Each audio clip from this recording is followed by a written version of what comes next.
Hello student, पिछले video में हम लोगों ने डिस्कस किया था डिस्कवरी ऑफ प्रोटॉन, और इसके बाद मैंने आपको चार्ज ही बता दिए थे। इलेक्ट्रॉन पर क्या चार्ज रहता है, प्रोटॉन पर चार्ज क्या रहता है, न्यूट्रॉन पर चार्ज क्या रहता है। आज के इस वीडियो में जो हम डिस्कस करने वाले हैं बहुत ही इम्पोर्टेंट टॉपिक हमारा Thomson model of the atom. देख लेते हैं Thomson model of the atom. Thomson model किसने दिया था? Thomson model of the atom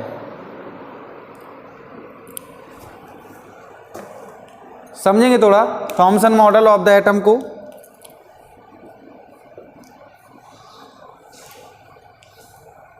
Thomson model proposed by J Thomson 1903। J Thomson in 1903 में थॉमसन ने ये मॉडल प्रपोज्ड किया था। तो थॉमसन ने क्या बताया था स्टूडेंट, जो एटम है वो एक स्फेरिकल बॉल की तरह है। कैसा है? एक स्फेरिकल बॉल की तरह है, या कह सकते हैं थॉमसन ने, आपने वाटरमेलन देखा होगा, वाटरमेलन इनकी तरबूज, उन्होंने उसका एग्जाम्पल लेके थॉमसन ने एटम की स्ट्रक्चर को डिफाइन किया था, और उन्होंने कहा था जो एक एटम है वो एक न्यूट्रल एटम की तरह काम करता है। एटम एक न्यूट्रल एटम की तरह काम करता है। और थॉमसन ने वाटरमेलन को बताया कि आप जिस तरीके से वाटरमेलन को कट करते हो, कट करने के बाद जो उसमें रेड कलर का एरिया रहता है, सबने देखा होगा वाटरमेलन तरबूज, जो उसमें रेड कलर का एरिया रहता है उसे पॉजिटिवली चार्ज कहा। और जो उसमें बीज होते हैं, उसके बीज होते हैं वो एम्बेडेड रहते हैं, गड़े रहते हैं, उसको नाम दिए थे नेगेटिवली चार्ज।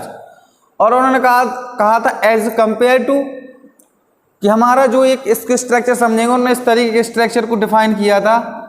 ये एटम है, इस एटम में जितने स्टूडेंट प्रोटॉन प्रेजेंट होंगे उतने ही इलेक्ट्रॉन प्रेजेंट होंगे, उन्होंने ये बताया था।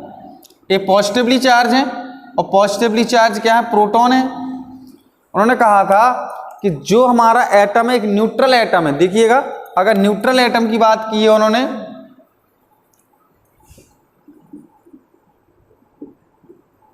न्यूट्रल एटम, तो न्यूट्रल एटम का मतलब क्या होता है कि उस पर कोई चार्ज ना हो, नो चार्ज।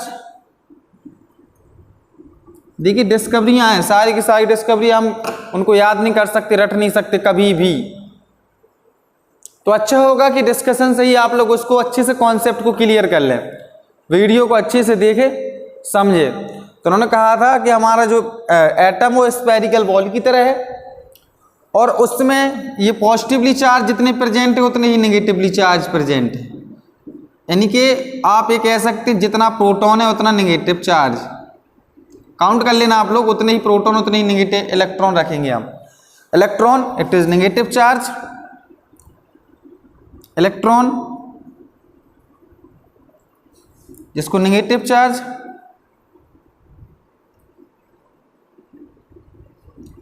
और ये प्रोटॉन पॉजिटिव चार्ज।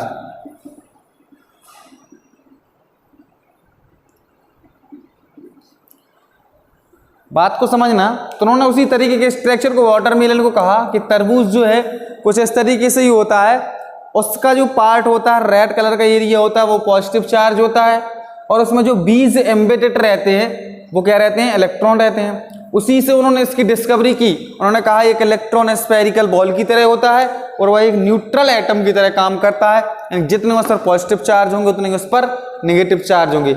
ये जे थॉमसन ने प्रपोज्ड किया था 1903 में। उन्होंने कुछ पॉइंट अपने बताए थे, कुछ पॉइंट लिखे थे, उन पॉइंट को भी लिख लेंगे क्या पॉइंट उन्होंने दिए थे स्टूडेंट। ये लिख लिए जे थॉमसन इन 1903 प्रपोज किया था। उन्होंने कहा था an atom consist of consist of a spare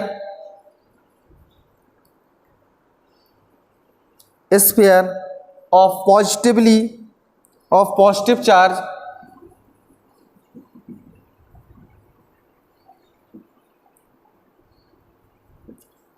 charge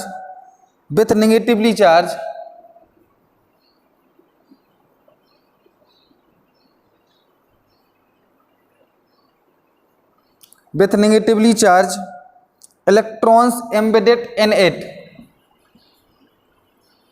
Electron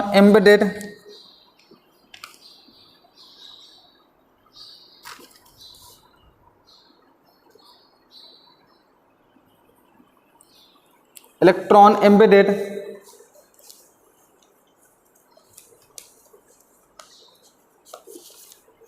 in it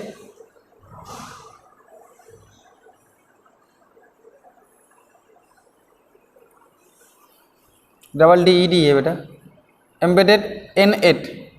ये फर्स्ट पॉइंट था। सेकंड पॉइंट उन्होंने दिया था the positive and negative charge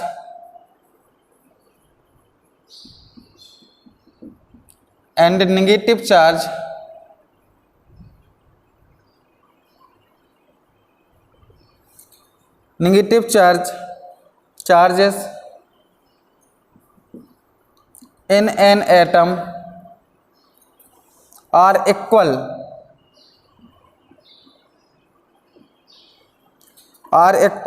in magnitude, due to which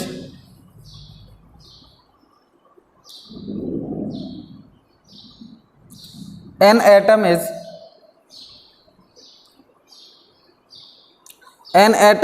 electrically neutral।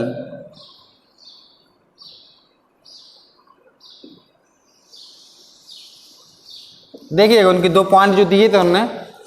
सबसे पहले तो जे थॉमसन 1903 में इसको डिस्कवर्ड किया था। डेट को बहुत अच्छे से याद रख लीजिए, दिमाग में बैठा लीजिए। 1903 जे थॉमसन ने इसको प्रपोज किया था। इस मॉडल को उन्होंने क्या बताया था कि जो एक एटम है वो स्फीयर बॉल की तरह है, और एक एटम जो है वो ना पॉजिटिवली चार्ज है ना नेगेटिवली चार्ज है, वो न्यूट्रल है।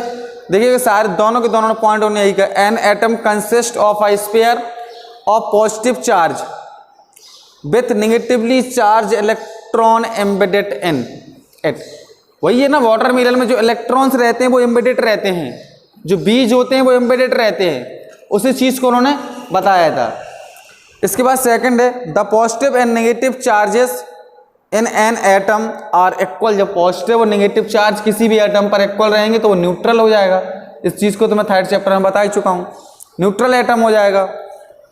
इसके बाद कह रहा है वो due to which the an atom is electrically neutral. वो कैसा एटम होगा, एक इलेक्ट्रिकली न्यूट्रल होगा। बात समझ में आ गई है ना, क्योंकि सिंपल सा मेथड था, सिंपल सा एक इनका मॉडल था ये। उस समय की डिस्कवरी बहुत ही बड़ी डिस्कवरी थी ये कहने को तो। इसके बाद हमारे यहाँ से इंपॉर्टेंट आता रदरफोर्ड का मॉडल क्या था, जिस तरीके से न्यूक्लियस की डिस्कवरी हुई है उसको समझते हैं। इसको साफ कर दे रहा हूँ मैं, नोट कर लीजिएगा आप लोग।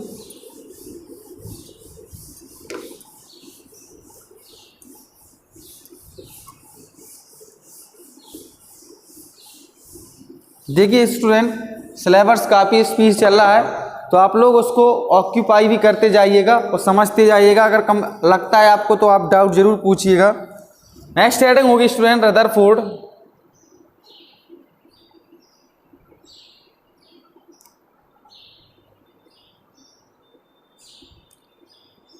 रदरफोर्ड एक्सपेरिमेंट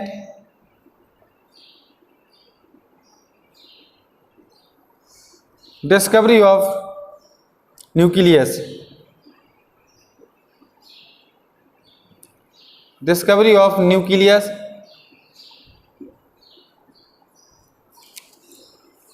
समझेंगे रदरफोर्ड ने क्या किया था और किस तरीके से इसकी डिस्कवरी की थी। आप इसको देखेंगे तो अलग अलग बुक्स में अलग अलग इस तरीके की इसकी डिस्कवरी मिल जाएगी, लेकिन है वही सभी चीज़। रदरफोर्ड ने एक गोल्ड फॉयल ली थी, बहुत ही पतली गोल्ड फॉयल। देखिए दो डायग्राम से इसको मैं समझा दे रहा हूँ आपको।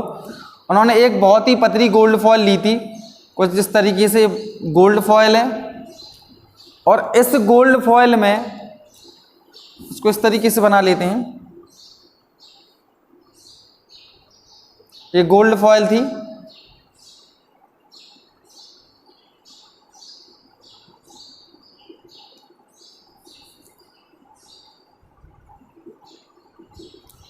और इस गोल्ड फॉयल में यहां पर उन्होंने रेडियन का बॉक्स रखा था। रेडियन का मतलब जो अल्फा पार्टिकल्स की बीम को गुजार सके, ठीक है, जिससे रेस निकल सके, ये बॉक्स था। और इस बॉक्स से उन्होंने अल्फा पार्टिकल्स की बीम को गुजारा यहाँ से। अल्फा कुछ जगह अल्फा पार्टिकल्स, ये गोल्ड फॉयल है, बहुत पतली गोल्ड फॉयल थी, और यहाँ पर उन्होंने एक स्क्रीन लगा रखी थी, ठीक है, कुछ इस तरीके से सेटअप किया था, यहाँ से स्क्रीन लगा रखी थी। तो यहाँ से जो रेस जा रही थी स्टूडेंट, यहाँ एक देखा कुछ रेस तो सीधी निकल जा रही थी उससे, ठीक है, और कुछ रेस एक डिफ्लेक्टेड एंगल हो रही थी, कुछ रेस हल्का सा डिफ्लेक्टेड हो रही थी, और कुछ रेस पूरी की तरह रिबाउंड हो जा रही थी। मतलब उन्होंने एक्सपेरिमेंट किया, तो एक्सपेरिमेंट में देखा ये गोल्ड फॉयल है, ये हमारा रेडॉन का बॉक्स लिया गया था, एक स्क्रीन लगाई हुई थी उन्होंने पीछे। इसको और अभी देखते हैं दूसरे डायग्राम से तो क्लियर हो जाएगा। एक्सपेरिमेंट उन्होंने यहाँ से कुछ रेस गुजारी, ठीक है, रेस गुजारने का मतलब हीलियम एटम को लिया था, अल्फा पार्टिकल्स की बीम को गुजारा था उन्होंने। किसकी बीम को? अल्फा पार्टिकल्स की बीम को। अब ये अल्फा पार्टिकल्स क्या होता है, ये इसको भी समझना जरूरी है, ठीक है।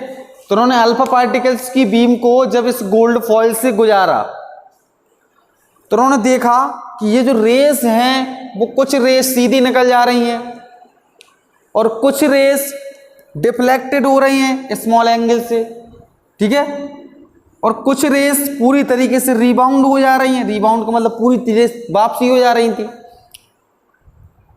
तो उन्होंने एक चीज को बताया कि जो एटम का, जो एटम है ना, गोल्ड एक एटम है ना, उन्होंने कहा एटम का मोस्ट ऑफ द पार्ट खाली है। मेरे हिसाब से इसमें इस डैश डायग्राम से कुछ समझ में आएगा, दूसरे डायग्राम से देखते बहुत अच्छा समझ में आएगा, ठीक है। चलेंगे देखेंगे सेकंड डायग्राम, तो समझते भी है, समझ में आएगा, परेशान ना हो बिल्कुल भी। उन्होंने गोल्ड फॉयल की, कुछ गोल्ड फॉयल को इस तरीके से बना देता हूं मैं। अब ये गोल्ड फॉयल है,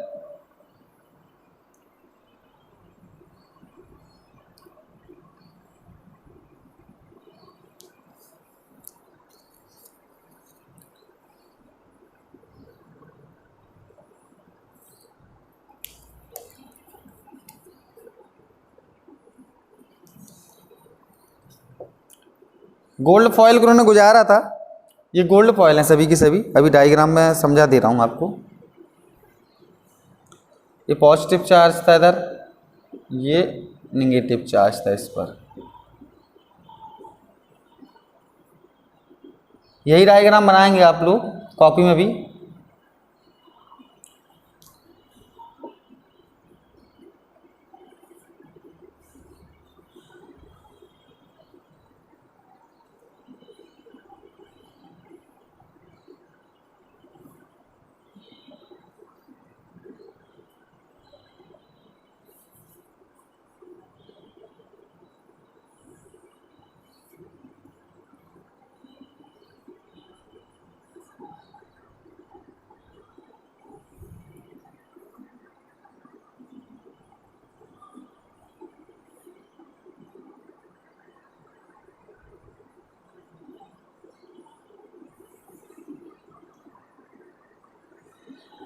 तो सबकी नेमिंग करना जरूरी है।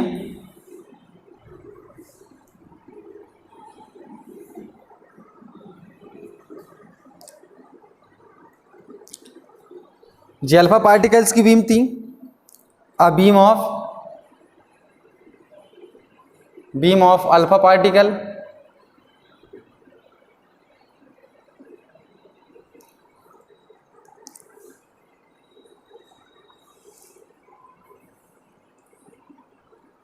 स्मॉल डिफ्लेक्शन था ये,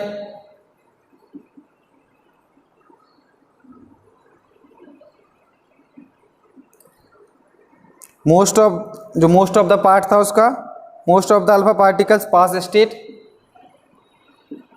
most of the alpha particle pass state,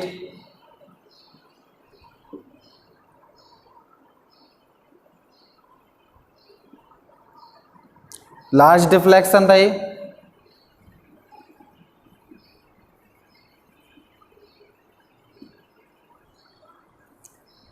turn back था पूरा, ये यहां पर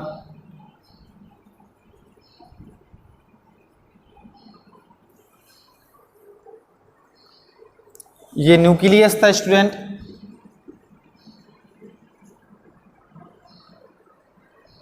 ये सारी की सारी ये जो छह सारी के सारे बने हुए हैं ये सब के सब गोल्ड फॉयल है।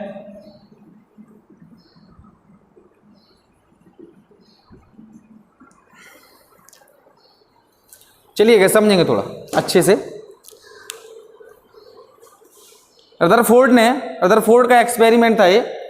रदरफोर्ड ने क्या किया, क्या बताया कि ये सारी की सारी गोल्ड फॉयल है, मैं डायग्राम में समझा रहा था। उन्होंने गोल्ड फॉयल ली, एक गोल्ड फॉयल ले, उस गोल्ड फॉयल के हमने एटम्स ले लिए, डिफरेंट एटम्स ले लिए, ठीक है। उस गोल्ड फॉयल से उन्होंने अल्फा पार्टिकल्स की बीम को गुजारा। समझना अल्फा पार्टिकल्स क्या होते हैं, ठीक है।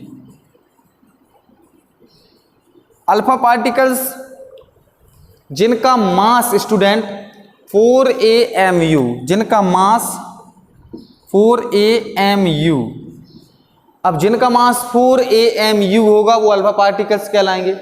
यानी कि कह सकते हैं मास 4 AMU किसका होता है, हीलियम का। अब तो बात समझ में आ रही है ना, अल्फा पार्टिकल्स क्या होते हैं, हीलियम एटम को ही अल्फा पार्टिकल्स कहा। किसको, हीलियम एटम को उन्होंने अल्फा पार्टिकल्स कहा। जब उन्होंने अल्फा पार्टिकल्स, ये सारे के सारे अल्फा पार्टिकल्स बने हुए हैं, ठीक है। ये अल्फा पार्टिकल्स देखो 2 प्रोटॉन दिए गए उस पर, है ना। अगर हीलियम को देखें हम, एटॉमिक नंबर 2 होता है, मास 4 होता है, तो इसमें 2 प्रोटॉन प्रेजेंट होंगे, 2 इलेक्ट्रॉन्स प्रेजेंट होंगे। कोई एटॉमिक नंबर 2 है तो 2 प्रोटॉन्स प्रेजेंट होंगे और 2 इलेक्ट्रॉन्स प्रेजेंट होंगे, तो पॉजिटिवली चार्ज डबल रखा ना, ये रखा सब जगह डबल, है ना। तो हीलियम एटम को अल्फा पार्टिकल्स नाम दिया उन्होंने, समझ लेना। हीलियम एटम अल्फा पार्टिकल, जब उन्होंने अल्फा पार्टिकल्स की बीम को इससे गोल्ड फॉयल से गुजारा,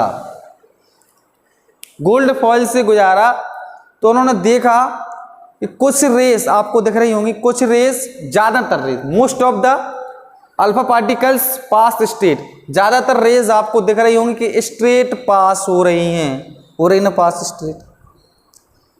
कुछ ही रेज है जो, कुछ ही अल्फा पार्टिकल्स की बीम है जो small deflection, large deflection, turn back, है ना। ये देखो पूरी तरीके से टर्न बैक आया है, वापसी हो गया है।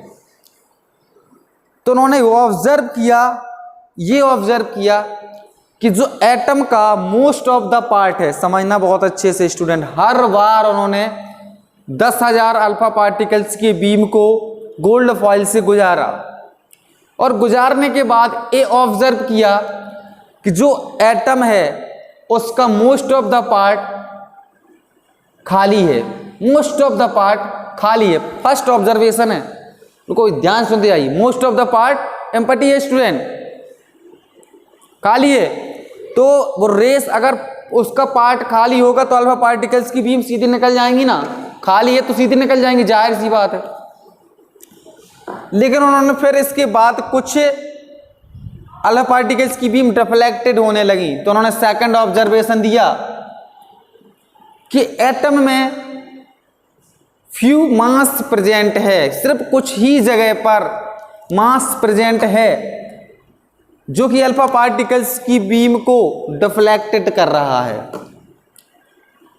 फिर इसके बाद थर्ड ऑब्जर्वेशन क्या आया उनका, उन्होंने देखा कि इसमें मास कहीं कहीं पर ज्यादा प्रेजेंट है। देखिएगा लार्ज डिफ्लेक्शन जब हुआ तो उन्होंने कहा कि इस एटम के स्पेस में कहीं कहीं मास बहुत ज्यादा प्रेजेंट है, तब तो अल्फा पार्टिकल्स की बीम को वो रिफ्लेक्ट कर दे रहा है, डिफ्लेक्ट कर दे रहा है, डिफ्लेक्ट कर। इसके बाद 4 ऑब्जर्वेशन क्या डिस्कस किया उन्होंने, 4 ऑब्जर्वेशन क्या देखा कि अल्फा पार्टिकल्स की बीम जब इन्होंने गुजारी तो जो बीम इसके सेंटर से यहां पर, उसके सेंटर यहां पर पॉजिटिवली चार्ज लगाओ, इसके सेंटर से जो बीम टकराई वो पूरी तरीके से रिबाउंड हो गई। तो उन्होंने ऑब्जर्व किया कि एटम के सेंटर में कुछ ऐसा मास, इतना ज्यादा मास प्रेजेंट है जो कि अल्फा पार्टिकल से भी भारी है। जब कोई भारी चीज से टकराएगा तो वापसी हो जाएगा ना। तो यहां पर उन्होंने ऑब्जर्व किया कि अल्फा पार्टिकल्स की बीम को जब हम गुजार रहे हैं तो जैसे ही बीम इसके सेंटर से टकरा रही है तो वो क्या हो रही है, रिबाउंड हो रही है। तो इसके सेंटर में कहीं ना कहीं से मास ज्यादा प्रेजेंट है, अल्फा पार्टिकल से भी ज्यादा मास प्रेजेंट है। यानी कि जो बीम कहीं ना कहीं इस सेंटर के आसपास से गुजर रही थी स्टूडेंट, तो वो डिफ्लेक्टेड हो रही थी, और आसपास से गुजर रही थी तो कम ही डिफ्लेक्शन हो रहा था, सीधे निकलते चले जा रहे। तो इसके ऑब्जर्वेशन आपको क्लियर हो गए होंगे, क्या ऑब्जर्वेशन आए थे। एक बार फिर से रिपीट करता हूं, रदरफोर्ड ने इस एक्सपेरिमेंट में एक गोल्ड फॉइल को लिया और उस गोल्ड फॉइल पर अल्फा पार्टिकल्स की बीम को गुजारा, यानी कि उन्हें न्यूक्लियस की डिस्कवरी करनी थी।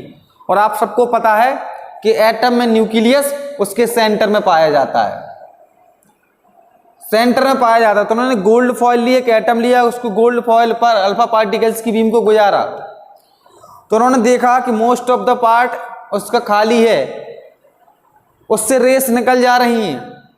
सेकंड ऑब्जर्वेशन उन्होंने ऑब्जर्व किया कि उस एटम के स्पेस में कहीं कहीं पर मास प्रेजेंट है, तब तो डिफ्लेक्शन हो रहा है। मास प्रेजेंट होने का मतलब कहीं कहीं पर उसका स्पेस है, फैल जो कि मास है, तो डिफ्लेक्शन हो रहा है। और उन्होंने देखा कहीं पर बहुत ज्यादा मास प्रेजेंट, यानी कि जो रेस, जो अल्फा पार्टिकल्स की बीम इससे टकरा के जा रही थी, न्यूक्लियस के पास से जा रही थी, तो डिफ्लेक्शन लार्ज हो रहा था।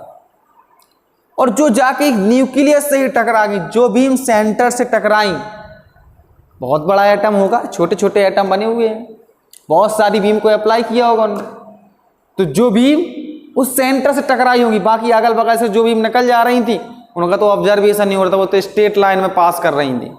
और जो बीम उसके सेंटर से टकराई वो पूरी तरीके से रिबाउंड हो गई। तो उन्होंने कहा इसके सेंटर में अल्फा पार्टिकल से भी भारी मास का कुछ ना कुछ पाया जाता है, और उसका नाम दे दिया स्टूडेंट न्यूक्लियस। तो इस तरीके से हमारी न्यूक्लियस की डिस्कवरी हुई है, और इसके ऑब्जर्वेशन भी आप अपने आप से लिख सकते हो, कहीं से भी लिख सकते हो इसके ऑब्जर्वेशन, क्या क्या ऑब्जर्वेशन थे, बाकी मैंने डिस्कस कर दिया है। चलेंगे नेक्स्ट वीडियो में डिस्कस करेंगे रदरफोर्ड का मॉडल क्या था, फिर इसके बाद बोहर मॉडल क्या। रदरफोर्ड ने डिस्कवरी की, इसके बाद उन्होंने अपना एक मॉडल दिया, फिर इसके बाद बोहर आए, बोहर ने अपना मॉडल दिया, नील बोहर जिनका नाम है पूरा। Thank you student.